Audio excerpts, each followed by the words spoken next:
신명기 4장 1절에서 14절까지 말씀입니다.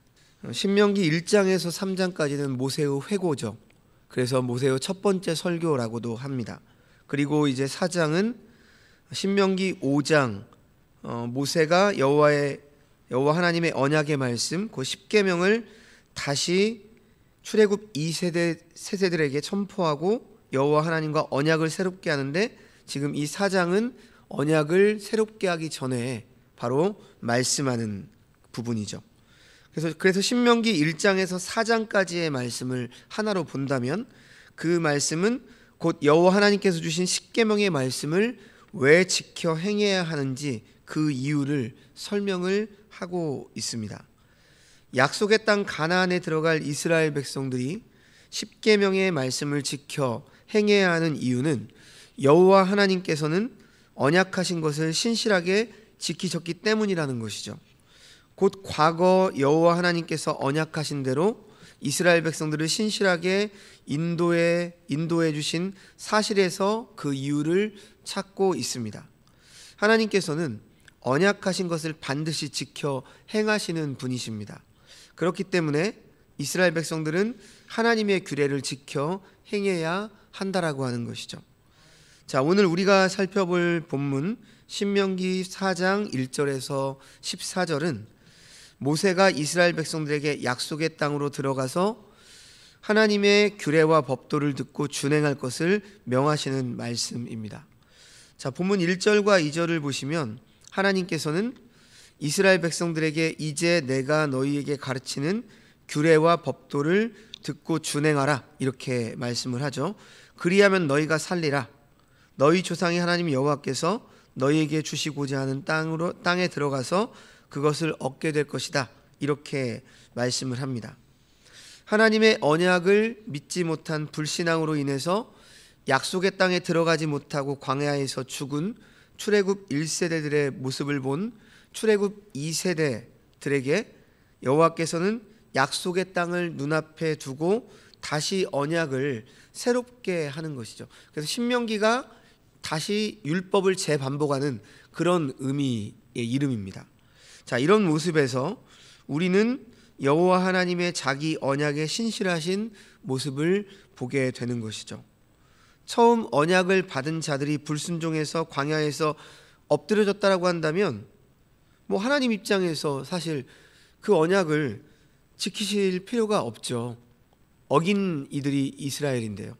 그대로 언약을 파기해버리면 되실 텐데 또다시 출애굽 2세대들과 새롭게 언약을 갱신하시는 것은 어떤 의미입니까? 하나님께서 자신이 한 언약을 절대로 변개하거나 포기하지 않으시는 분이심을 보여주는 것이죠. 곧 언약하신 것을 반드시 이루신다. 이것을 우리에게 보여주시는 것입니다. 그리고 우리는 이것을 뭐라고 부릅니까? 은혜라고 부르죠. 우리가 무언가를 받아서 내가 원하는 것을 쟁취하고 기도한 대로 응답을 받고 이것도 은혜일 수 있지만 정말 진정한 은혜는 어떤 것입니까? 하나님이 변치 않으심이죠. 하나님의 언약을 지키심이죠. 만약에 이런 은혜가 없다면 우리는 구원받을 사람 아무도 없을 겁니다. 하나님은 당신의 백성들과 언약을 맺으시고 그 언약을 반드시 이루시는 하나님이십니다. 여호와 하나님께서 언약을 맺어주시고 그것을 신실하게 이루지 아니하시면 우리 인생에는 소망이 없는 것이죠. 영원한 심판 외에 다른 길은 없는 겁니다. 이스라엘만이 아니라 이 세상에 오고 오는 모든 사람들이 다 마찬가지입니다. 그러므로 하나님께서 출애굽 2세대들에게 다시 규례와 법도를 주시는 것, 그 자체가 얼마나 감격스러운 은혜인지 모세는 아는 것이죠. 그리고 이 규례와 법도를 주신 것은 이스라엘 백성들을 괴롭게 하고자 하심이 아니라 그들이 사는 길이고 참된 안식을 얻는 길이라는 것입니다. 하나님께서 약속하신 거룩한 땅을 얻는 길이다. 말씀은 이렇게 말하고 있죠. 그런데 이러한 살 길과 약속의 땅을 기업으로 얻을 규례와 법도를 주셨는데 이스라엘 백성들은 어떻게 했다는 것입니까? 가감했다는 거죠. 2절 말씀에 그래서 오늘 2절에서 보는 것처럼 내가 너희에게 명령하는 말을 너희는 가감하지 말고 내가 너희에게 내리는 여호와의 명령을 지키라, 이렇게 명령하고 있습니다. 여기서 하나님의 말씀을 가감한다 라고 하는 것은 어떤 의미일까요? 자기들이 좋은 대로 더하거나 뺀다는 것이죠. 이것은 여호와 하나님께서 명하신 것을 지키는 것이 아닌 것이죠. 예수님 당시에 이스라엘을 보시면 바리새파, 사두개파, 이 두 계파가 있었죠. 이 두 계파가 이스라엘을 대표하는 계파였습니다. 그런데 우리가 잘 아는 것처럼 바리새인들은 어떤 사람들입니까? 하나님의 규례와 법도에 자꾸만 더하는 사람들이었습니다. 그래서 예수님께서 그 산상수훈에서 그렇게 말씀하셨죠. 너희가 살인하면 심판을 받는다, 뭐 이렇게 말했지만, 그리고 형제를 사랑하라, 미워하면 심판을 받는다, 뭐 이런 말씀들을 하셨죠. 그러니까 바리새인들은 이 구약의 율법에 더 첨가한 거예요. 그래서 이웃을 사랑하고 원수를 미워하는 이런 그러한 첨가를 해가지고 율법을 변개시킨 거죠. 그래서 이들은 장로들의 유전을 여호와 하나님의 규례와 법도와 동일하게 여기거나 또는 더 우선적으로 여기는 자들입니다. 사두개인은 어떤 자들이죠? 그들의 이성적이고 현실적인 사고방식을 굳히기 위해서 하나님의 규례와 법도를 빼버리는 자들이었죠. 그래서 이들은 부활도 없고 천사도 없다, 이렇게 주장했던 자들이었습니다. 자, 바로 이런 바리새인과 사두개인의 모습이 하나님께서 명하신 규례와 법도를 가감하는 모습이죠. 오늘날도 마찬가지입니다. 우리들의 교회가 그리스도의 몸으로서 그리스도를 증거하는 것이 아니라 교회가 자신들의 유익을 위해서 성경을 가감하죠. 옛것과 새것을 구별도 하지 못하고 그저 교회에 도움이 된다라고 생각하면 마음대로 가감하는 것입니다. 오늘날 이 시대의 교회가 하나님의 심판과 세상의 멸망을 의도적으로 빼버리고 있지는 않습니까? 그래서 강단에서 선포되어지는 말씀은 오직 축복, 성공, 번영, 이런 것들만을 강조하고 있지는 않습니까? 우리가 성경을 보고 설교를 들어도 언제나 자기중심적으로 가감해버리는 습성을 가지고 있죠. 내게 유익이 되면 아멘으로 받아들이고 부담이 되면 노멘이죠.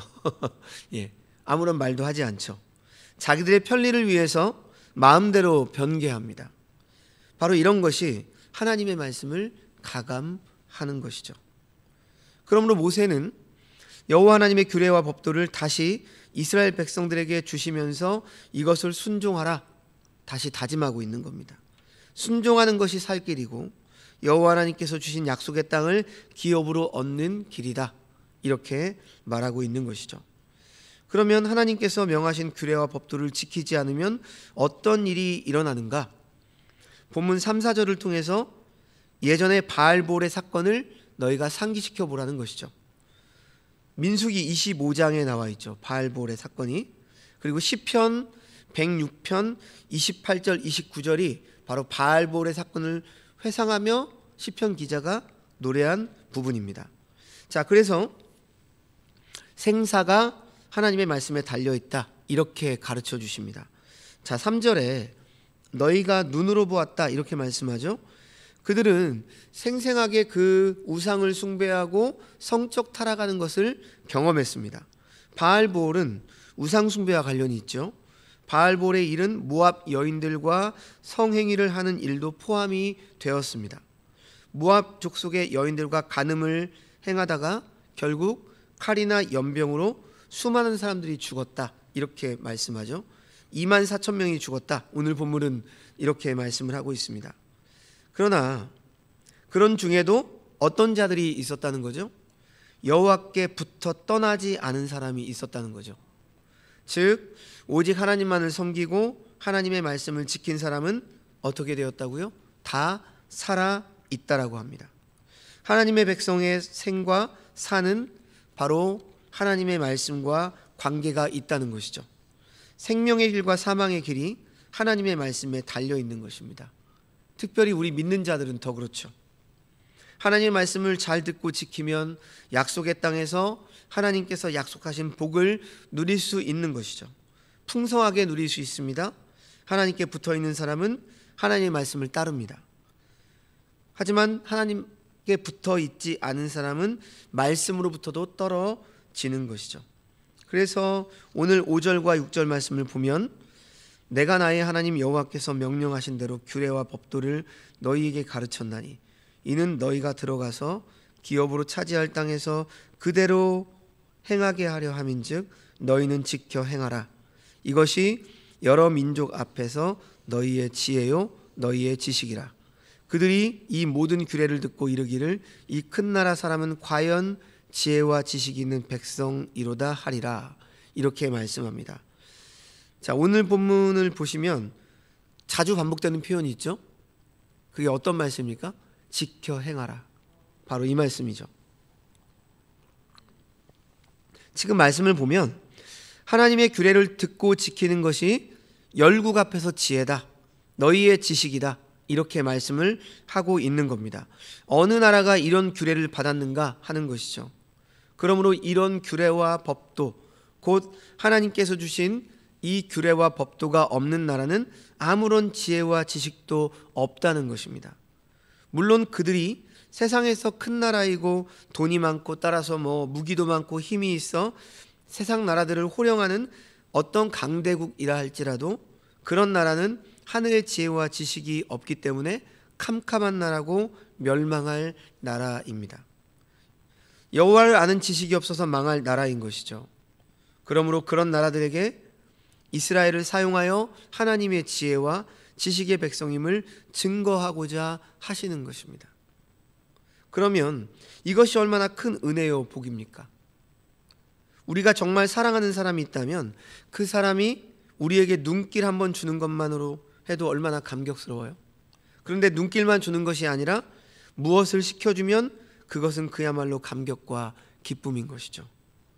그런데 하나님께서는 이스라엘 백성들에게 눈길만 주신 것이 아닙니다. 7절과 8절 말씀을 보십시오. 우리 하나님 여호와께서 우리가 그에게 기도할 때마다 우리에게 가까이 하심과 같이 그 신이 가까이함을 얻은 큰 나라가 어디 있느냐. 오늘 내가 너희에게 선포하는 이 율법과 같이 그 규례와 법도가 공의로운 큰 나라가 어디 있느냐, 이렇게 말씀을 하죠. 하나님께서 말씀으로 다가오시는 것이 얼마나 큰 기쁨이며 얼마나 큰 감격이며 얼마나 큰 은혜인지 이런 나라가 세상에 어디 있냐, 이런 말씀이죠. 너희밖에 없다는 거죠. 이스라엘을 바로 신부 삼으시고 신랑이신 하나님께서 그렇게 말씀하시는 것입니다. 그러므로 오늘 본문 9절에 보면 여호와 하나님께서는 오직 너는 스스로 삼가며 내 마음을 힘써 지키라. 그리하여 내가 눈으로 본 그 일을 잊어버리지 말라. 이렇게 말하죠. 그렇습니다. 이스라엘 백성들은 자신들에게 규례를 주시고 언약을 새롭게 하신 하나님의 은혜를 감사하고 그 은혜를 잊지 말아야 하는 것이죠. 그래서 삼가 그 규례와 법도를 마음을 다해 힘써 지켜 행해야 하는 것입니다. 자신들만 지킬 것이 아니라 지금 뒤에 뭐라고 말씀해요? 자식들에게까지 알게 해서 그 규례를 지켜 행하게 해야 하는 것이죠. 이것이 여호와 하나님께서 그들과 함께하는 길이고 하나님의 축복을 받아 누리는 길입니다. 우리가 어떤 분들이 그런 말씀 많이 하세요. 그 신방을 하거나 목회를 하다 보면 우리 집안은 4대째, 5대째 예수 믿는 집안입니다. 너무나 감사하죠. 그런데 믿는 것 자체도 중요하지만 지금 오늘 말씀에 뭐라고 말씀해요? 말씀을 전하는 거죠. 말씀을 계승하는 겁니다. 규례와 법도를 계속 가르치는 게 중요합니다. 대대손손 그런 가정이 돼야 되겠죠. 그래서 신명기를 보시면 특별히 자손들에 대한 교육을 강조를 해요.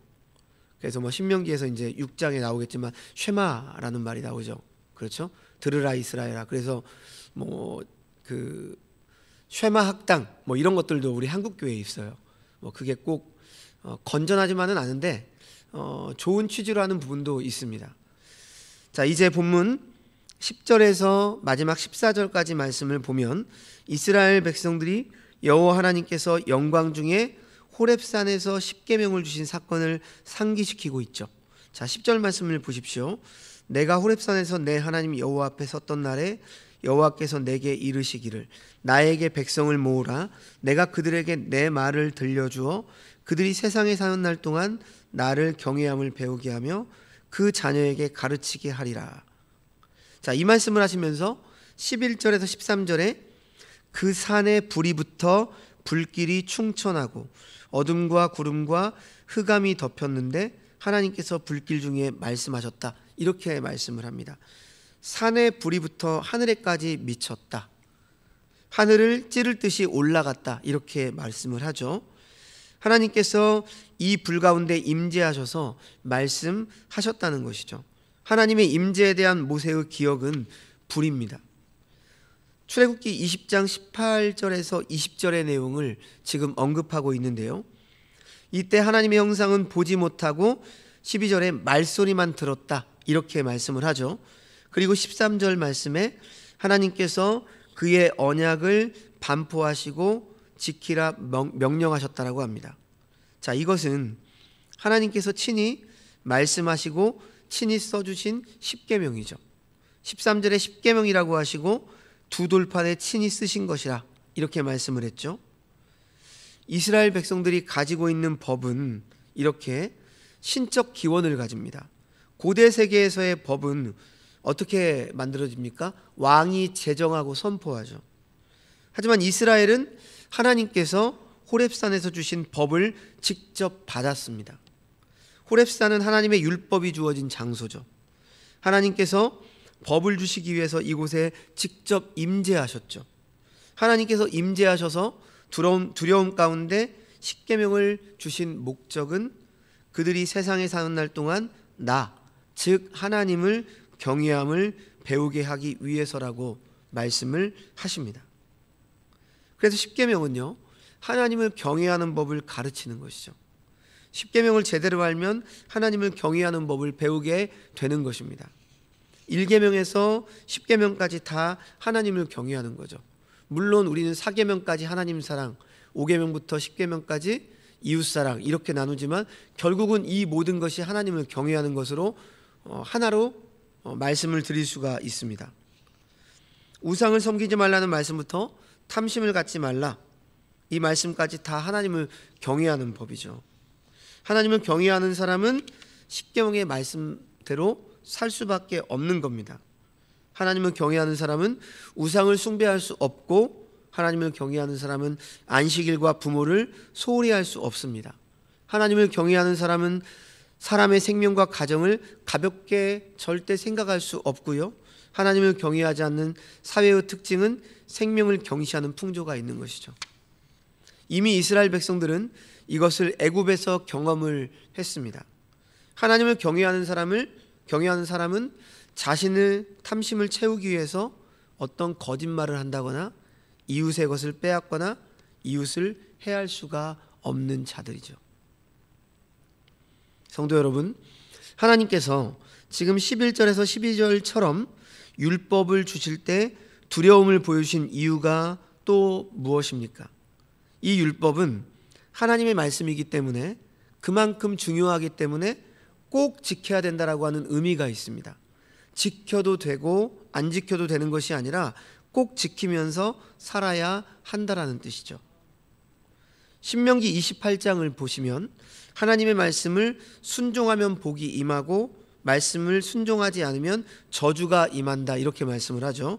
그리고 신명기 30장 15절에서 보라, 내가 오늘 생명과 복과 사망과 화를 내 앞에 두었노니, 이렇게 말씀을 하세요. 이 말씀을 하시고 19절에 생명을 택하라 하시고 20절에서는 하나님을 사랑하고 그 말씀을 순종하여 하나님께 순종하라, 이렇게 말씀을 하십니다. 하나님께서 지금 이렇게 말씀하시는 의도가 무엇 때문일까요? 생명과 복과 사망과 화를 네 앞에 두었으니까 네가 가고 싶은 대로 선택해서 알아서 가라는 뜻일까요? 그런 뜻이 아닙니다. 이 말씀은 생명과 화를 말씀하시면서 그 길은 절대로 가지 말아라. 생명과 복을 받는 길을 꼭 가야 된다라고 하는 뜻입니다. 부모의 심정을 생각해 보세요. 자녀들에게 이런 교훈을 할 때 복의 길을 가든지 화의 길을 가든지 알아서 네 마음대로 가라 이렇게 말하겠습니까? 아니면 꼭 생명과 복의 길을 가라고 그렇게 말할까요? 부모의 심정은 자녀가 생명과 복의 길을 가기를 꼭 원하는 것이죠. 그러니까 이 길을 가야 된다라고 지금 당위성으로 말씀을 하고 계신 것이죠. 하나님의 심정이 이런 심정입니다. 그런데 우리는 어떻게 했죠? 이스라엘 백성들은 어떻게 했습니까? 이 말씀을 또 안 지켜요. 그래서 결국 이스라엘이라고 나라는 분열되고 또 결국은 멸망하죠. 그리고 그때서야 이스라엘은 자신들의 죄를 깨닫게 되고 그리고 이제 바벨론 포로에서 돌아오게 되고 그러면서 다시 성벽과 성전을 재건하죠. 하나님은 참 무던하게 참으시는 분이세요. 예. 언약을 꼭 지키시고 그리고 계속 말씀하시죠. 쉬지 않고 선지서를 통해서도 많은 선지자들을 보내서 이스라엘에게 그만큼 경고를 하셨는데 결국 이스라엘은 우상을 숭배하고 그 결과는 바로 그들의 나라가 찢어지고 멸망당하는 길이었습니다. 그래서 하나님은 계속 말씀하시는 거예요. 복의 길을 걸어가라. 생명의 길을 걸어가라. 그 길은 바로 규례와 법도를 지키는 것이다. 이거는 지금 율법주의를 말하는 게 아닙니다. 여기서 규례와 법도를 율법으로만 우리에게 그 구약에 있는 643가지 조항의 율법을 말한다 이렇게 생각하면 너무나 좁게 보시는 거예요. 이것은 하나님의 말씀을 말합니다. 말씀을 지켜 행하라 이런 뜻이죠. 그래서 14절 말씀을 보십시오. 결론적으로 어떻게 말씀하십니까? 그때 여호와께서 내게 명령하사 너희에게 규례와 법도를 교훈하게 하셨나니 이는 너희가 거기로 건너가 받을 땅에서 행하게 하려 하심이니라. 이스라엘 백성들이 가나안 땅에 들어가서 하나님께 순종하며 율법을 행하는 삶을 산다는 것은 어떤 의미를 갖고 있습니까? 하나님의 통치를 받고 산다는 의미가 있죠. 그래서 율법은 곧 하나님의 통치를 의미합니다. 하나님의 통치는 법으로 나타나죠. 그리고 법정신. 하나님을 왕으로 진정으로 고백하면서 하나님의 통치를 제대로 받고 산다면 하나님께서 주신 율법을 행하는 삶을 살게 될 것입니다. 하나님의 백성이라면 기본적으로 이 하나님의 모든 규례와 법도를 지켜야 하는 것이죠. 율법을 행하고 있다는 것, 이것은 하나님을 예배하며 모든 삶에서 하나님을 섬기고 있다라고 하는 증거가 됩니다. 자, 그리고 여기서 우리가 또 한 가지 기억해야 될 것은 바로 땅입니다. 땅. 너희가 건너가 받을 땅, 바로 이 땅에서 하나님의 복을 누리고 사는 길은 바로 하나님의 말씀을 지키면서 사는 것임을 말씀하고 있습니다. 자, 오늘 말씀은 이스라엘 백성들의 불순종으로 징계를 받은 역사적 사건을 들어서 백성들이 하나님의 율법에 전적으로 순종하고 준행하기를 가르치고 있습니다. 그러므로 오늘을 살아가는 우리 성도들 또한 하나님의 말씀을 온전히 지켜 행하는 삶을 살아가야 할 것입니다. 죄를 범한 인생의 가장 시급한 문제는 그 죄를 청산하고 하나님과의 본래의 관계를 회복하는 것입니다. 하지만 여러분, 죄를 범한 인간은요, 하나님과의 관계를 회복할 수 있는 길을 결코 스스로 찾지 못하는 무기력한 존재입니다. 그래서 하나님께서는요, 인간에게 은혜를 베푸셔서 율법을 주시고 그 법도와 규례를 준행함으로 하나님 경외하기를 배우도록 하신 거예요. 하나님 왜 우리에게 이러한 해라 하지 말아라 이러한 율법적인 것 말씀 이런 말씀을 주셔서 그냥 은혜로 우리를 구원하시면 됐지 왜 이런 말씀을 주셔서 우리를 피곤하게 하십니까? 우리는 그렇게 생각할 수 있을지도 몰라요. 하지만 말씀이 살 길입니다. 왜냐하면 죄로 점철된 우리 인생은 스스로 하나님께로 가는 길을 절대로 못 찾아요. 그렇기 때문에 하나님께서는 계속 말씀으로 가르치시는 거죠. 따라서 율법은 인간의 자유를 속박하기 위해서 주신 것이 아닙니다. 생명을 얻게 하려는 생명유림을 우리는 기억해야 되죠. 오늘 하루도 이 하나님의 말씀을 말씀되이 여김으로 그 말씀을 온전히 준행하시는 주의 백성들이 되시기를 주님의 이름으로 축원합니다. 기도하겠습니다. 하나님 아버지, 출애굽 2세대를 향한 모세의 간절한 부름으로 전해진 말씀을 살펴보면서 오늘 우리의 모습을 돌아보게 하심을 감사드립니다. 한결같은 진리의 말씀을 듣기는 들어도 지켜 행하지 못하는 우리의 연약한 모습을 가감없이 고백합니다. 다시금 주님의 긍휼을 힘입어서 우리를 향한 주님의 끊이지 않은 부름을 마음으로 들을 수 있는 은혜를 허락하여 주시고 하나님의 말씀을 지켜 준행하는 데 힘쓰는 우리가 되게 하여 주시옵소서. 모든 말씀 예수님의 이름으로 기도합니다. 아멘.